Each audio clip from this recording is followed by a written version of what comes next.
Every once in a while, history gives us a man so ambitious, so charming, and so catastrophically confident that an entire nation says, yeah, sure, why not run the economy? That man was John Law, a Scottish gambler, a convicted murderer, an economic theorist with just enough brilliance to be dangerous. A man France should never, ever have trusted. And yet, they handed him the keys to the financial system, and he did exactly what you would expect a gambler to do. He doubled down until the table caught fire. On this episode of Bear Markets and Bad Decisions, we're traveling back to early 1700s France. A world of royal debt, speculative mania, insane stock prices, and a bubble so big it nearly unraveled a kingdom. Because when you mix desperation, charisma, and a money printer, you don't get prosperity. You get the Mississippi bubble. Act 1. The Gambler, the King, and a Kingdom on the Brink. The story begins with a man who had absolutely no business running a national economy, which is, of course, exactly why he did. John Law was born in Scotland with two gifts: a brain built for numbers, and the impulse control of a raccoon in a glitter factory. From a young age, he was a mathematical prodigy, the kind of kid who could calculate odds in his head like he came out of the womb counting cards. Unfortunately, he also grew up convinced the rules were suggestions and consequences were for other people. So naturally, he became a gambler, a womanizer, a traveler, a financial theorist, and eventually a murderer after a duel gone wrong. Britain sentenced him to death, so he escaped prison, fled the country, and did what any reasonable fugitive would do: reinvented himself in Europe as an economic visionary. And here's the twist: he actually was one. Under all the chaos, John Law had legitimate brilliance. He believed money shouldn't just be chunks of metal. It should be a flexible system powered by trust, credit, and paper. In a lot of ways, he was right. Centuries ahead of his time. But here's the problem with being ahead of your time. If you're also wildly impulsive, people don't remember your genius. They remember the explosion. Meanwhile, France is a financial dumpster fire. When Law arrives, France is broke. Not, we need to cut the arts budget broke. I mean, the country is trillions of dollars in debt in today's money, after endless wars under Louis XIV. By 1750, the Sun King is dead, the treasury is empty, taxes are crushing, and the new regent, Philippe II, Duke of Orleans, is desperate for anyone, to fix this mess. Enter the handsome Scottish gambler with a plan. Law pitches himself a radical idea. What if we just replaced hard money with paper money, and then created a national bank, and then backed it all up with shares from a giant trading company? It's basically the 18th century version of a TED Talk titled, "How to Solve Your Debt Crisis by Making the Vibes Legal." Shockingly, the regent said yes, because why trust a lifetime of French economists when you can hand your entire monetary system to a charismatic exile with great hair? And so, John Law becomes the most powerful banker in Europe. Overnight, he's granted control of France's new central bank, the Banque Générale, and his paper money starts to flow. The people love it. The economy loosens, confidence rises. For the first time in years, France tastes prosperity. Law goes from wanted criminal to celebrity economist, from exile to kingmaker, from chained cell to royal palace dinners. And then, because this is a Bear Markets and Bad Decisions episode, and we can't have nice things, the plan expands again. The Mississippi Company. Law presents it as the crown jewel of an economic renaissance.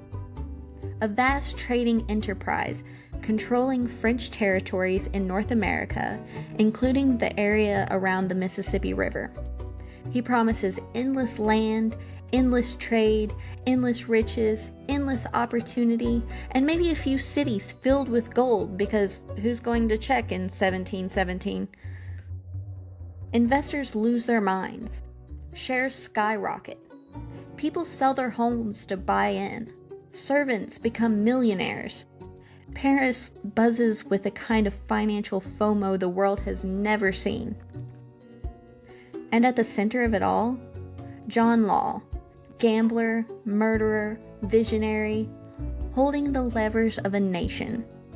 This was the spark. The moment France decided to trust a dream instead of math.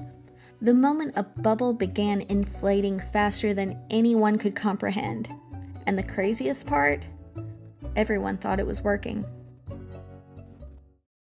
Act 2. The boom that became a frenzy. At first, the Mississippi Company felt like magic.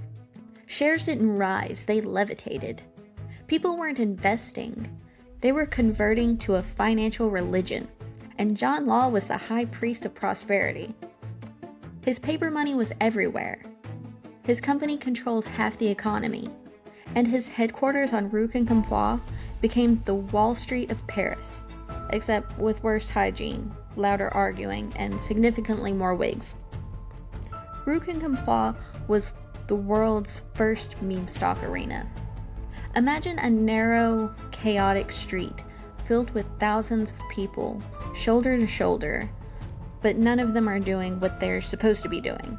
Bankers buying shares, priests buying shares, aristocrats buying shares, servants buying shares with their boss's money, prostitutes accepting Mississippi stock as payment, pickpockets investing the money they stole into Mississippi shares. This wasn't a stock market, it was a fever dream. Every day, prices soared higher. Every rumor made them spike more. Every whisper turned into a stampede. One guy sneezed and people bought an extra 10 shares just in case. And real people, their lives changed overnight. Take Matthew the coachman, whose job was to transport wealthy aristocrats around Paris. He bought a few shares after overhearing his client brag about a guaranteed fortune. By the end of the year, Matthew wasn't a coachman. He was wealthier than the people he used to drive. There was Madame Lefebvre, a widow who ran a soup stall. She traded a handful of shares someone tipped her for a bowl of onion soup. A month later, those shares were worth so much, she bought the entire building her stall sat under. There were tailors, laundresses, street musicians, children selling marbles, soldiers on leave, even monks, all suddenly making more on Mississippi shares than they made doing their actual jobs. Paris became a circus of instant transformation. The city used to smell like bread and sewage. Now it smelled like new money, cheap cologne, and confidence so irrational it should have been registered as a controlled substance. John Law became a celebrity. People lined up outside of his house to shout thank you notes at his window. He couldn't even walk down the street without being mobbed like he was Beyoncé dropping a surprise album. Women sent him love letters. Men asked him to name their children. Someone created a John Law perfume. He wasn't just running the economy, he was shaping culture. The rich got richer, but the poor became rich too. And this is the part that made the bubble so intoxicating. For once, the lower class were seeing the same returns as the elite. A servant could buy one share, sell it the next week, and suddenly afford clothes nicer than their employers. Paris was filled with stories like, "My cousin bought one share, now he's retired. My uncle invested by accident and now owns half a farm. My sister married a man because he had Mississippi stock. My dog ate my certificate and someone bought the crumbs from me." One contemporary wrote, "In Paris, money grows not on trees, but on rumors." But it wasn't just mania, it was dependency. As stock prices surged, France's entire fiscal system became tied to Law's paper money. Taxes were paid in it, salaries issued in it. The government budget depended on Mississippi shares staying high. The economy wasn't just booming, it was balancing on a tightrope made of pure confidence. If people ever stopped believing, the entire system would collapse like a souffle left too close to the door. But no one was thinking about that. They were too busy counting profits, quitting jobs, upgrading wigs, and debating whether it was physically impossible for the Mississippi River to hold that many diamonds, gold nuggets, or mysterious spices no one could name. Rumors didn't need to be true. They just needed to be exciting. And when people feel like they're getting rich, really rich, they don't ask questions. They just buy more shares. This wasn't an economy anymore. It was a feeling. And feelings don't last forever, especially when math is waiting outside the door with a baseball bat. Act 3. The seams begin to split. Every bubble has a moment where the music is still playing, but some people are starting to inch toward the exit. For the Mississippi bubble, that moment crept in quietly, like a draft under the door. No panic, no headlines, just the first subtle sign that the fantasy couldn't sustain itself forever. Sign 1. People tried to cash out and found a waiting line. At first, cashing out Mississippi shares was like shaking a tree and grabbing whatever fell. But then early investors, the cautious, the skeptical, the "I've seen this movie before" types, began trying to sell their shares. Not all at once, just a trickle. And suddenly, the Bank of France, which John Law ran, said, "Sure, we'll buy your shares back. Eventually." The line got long, then longer, then suspiciously long. It was the 18th century version of watching your crypto exchange say your withdrawal will be processed as soon as possible. People whispered, "Why can't the bank pay immediately? Is there enough gold? Is there any gold? Is this whole thing paper?" One woman famously said, "I tried to withdraw my fortune, and the bank offered me a chair instead. Not money, a chair. To sit and wait, possibly forever." Sign 2. The paper money problem. Remember how John Law replaced coins with paper money? People loved it, until one morning they didn't. Because what happens when everyone wants actual coins at the same time? You run out. Gold and silver became harder to find than an honest politician. People hoarded coins like they were prepping for the apocalypse, and suddenly, merchants started refusing John Law's paper money. Imagine running the entire national economy on monopoly cash, and then one banker says, "I'll take gold or silver, but that paper, no thanks. My cat doesn't even play with that." Other merchants followed. Prices got weird.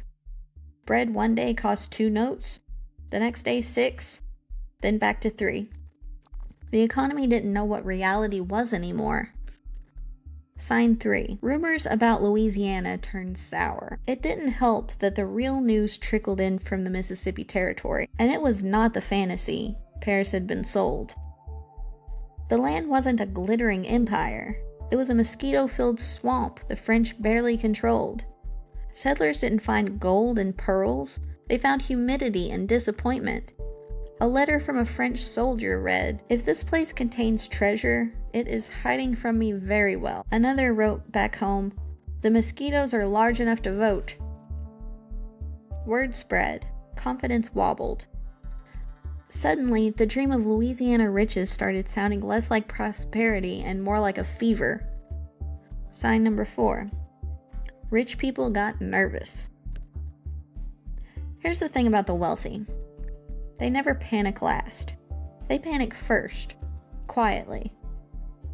Aristocrats began converting shares back into land, jewelry, and tangible assets. They weren't shouting about it. They were just preparing. John Law saw this and freaked out. He imposed withdrawal limits, always a catastrophic red flag. Then he restricted gold coin use, another red flag. Then he forced people to trade their precious metal coins for more paper money at a fixed rate. That wasn't a red flag, that was a red billboard on fire. Sign number 5. Ordinary people felt the shift. The mania had lifted many out of poverty. But the unraveling hit them first. Bread prices doubled again. Rent rose because landlords demanded gold. Wages stayed the same, in notes now worth less each week. One cobbler wrote in his journal, "I am rich on paper but poor at the market." One housemaid said, "I had a fortune in shares, and yet dinner was more expensive than ever." People who used to brag about their stock gains now whispered in side streets. The vibe changed. That's how bubbles begin to end. Not with math, but with vibes turning sour. The tension boiled. John Law's empire had gotten too big. He wasn't running a company anymore. He controlled the French treasury, the national bank, the money supply, the tax system, and half the government's revenue streams. That's not stability. That's a Jenga tower with one piece supporting the whole thing, and someone just bumped the table. The cracks hadn't become a collapse yet, but the pressure was building. Paris could feel it. The mania hadn't died, but it had developed a cough. And the next act? That's when the whole thing catches fire. Act 4. The crash heard around the world. If Act 3 was the creaking of floorboards, Act 4 is when the ceiling comes down. The Mississippi bubble didn't just pop, it detonated. And the first explosion happened right where every financial crisis begins, the moment confidence died. Paris was a powder keg. The smallest rumor could set it off. And that's exactly what happened. One morning, a whisper echoed through the coffee houses. The bank won't redeem Mississippi shares anymore. It wasn't even official. It didn't matter. People ran. They sprinted through the streets toward the Bank of France, clutching their share certificates like flaming torches. The bank, overwhelmed, locked its doors. That was it. That was the moment the bubble popped. The run on the bank. A crowd formed. Then a mob. People pounded on the doors, chanted, screamed for their money. In the chaos, someone hurled a stone through a window. Others followed. This wasn't a financial correction. It was a financial riot. Witnesses described aristocrats elbowing through the crowd so violently they lost wigs and shoes. A marquis shoved through the mob, shouting, "My entire fortune is inside." A woman fainted.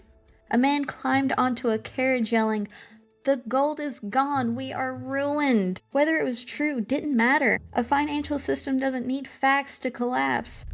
It collapses on fear. John Law panicked.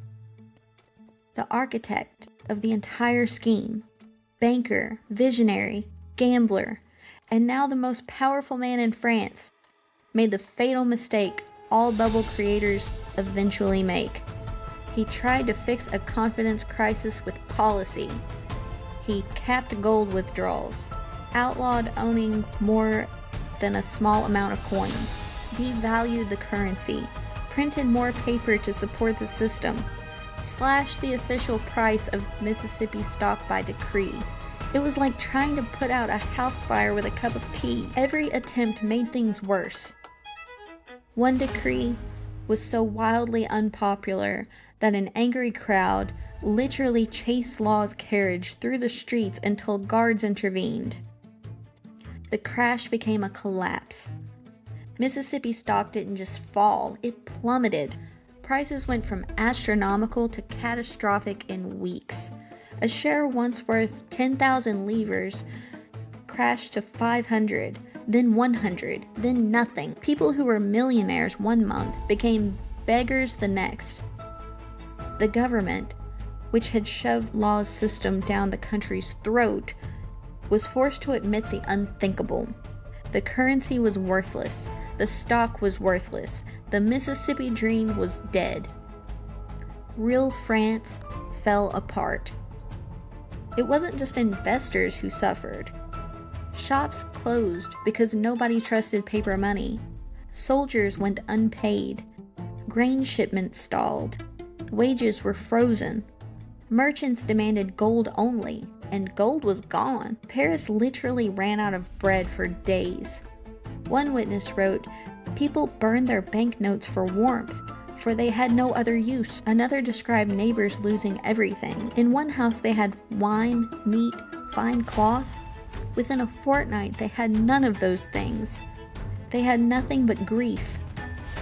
The social explosion.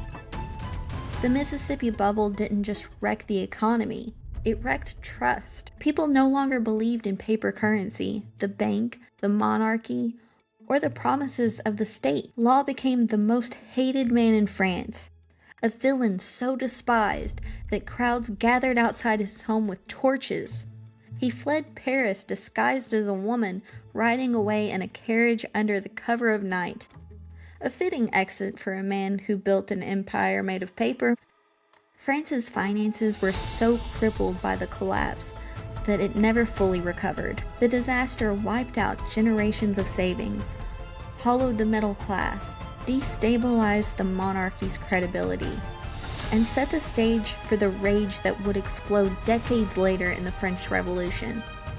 This wasn't just an economic crash, it was a confidence crash. And confidence is the foundation of every financial system. Once it goes, everything else can fall with it. And fall it did. Act 5. The lessons we keep ignoring because we love a good bubble. Here's the thing about the Mississippi bubble. It wasn't just a crash.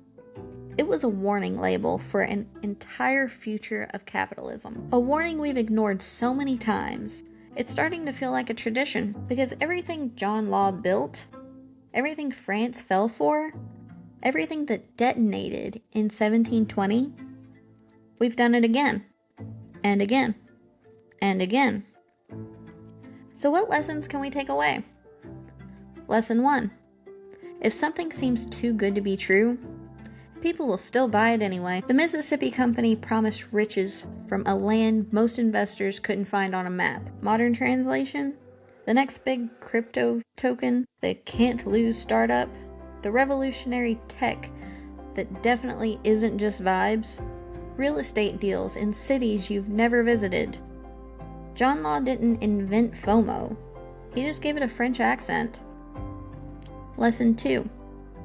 When money gets easy, reality gets soft. The entire bubble was powered by easy credit, printed money, soaring stock prices, faith in infinite growth. Remove the powdered wigs and you've basically described half the 21st century economy. Every time the money printer goes brrr, bubbles follow, and every bubble has one thing in common. It's not the asset inflating, it's the confidence. Lesson 3. A financial system built on trust can collapse overnight. John Law didn't run out of gold because he didn't have enough. He ran out of gold because people stopped believing he had enough. Confidence collapses faster than markets. Ask anyone from 1929, 2008, or that one Tuesday this year when your portfolio randomly drops 12% for no reason. Markets don't move on math. They move on emotion dressed as math. Lesson number 4.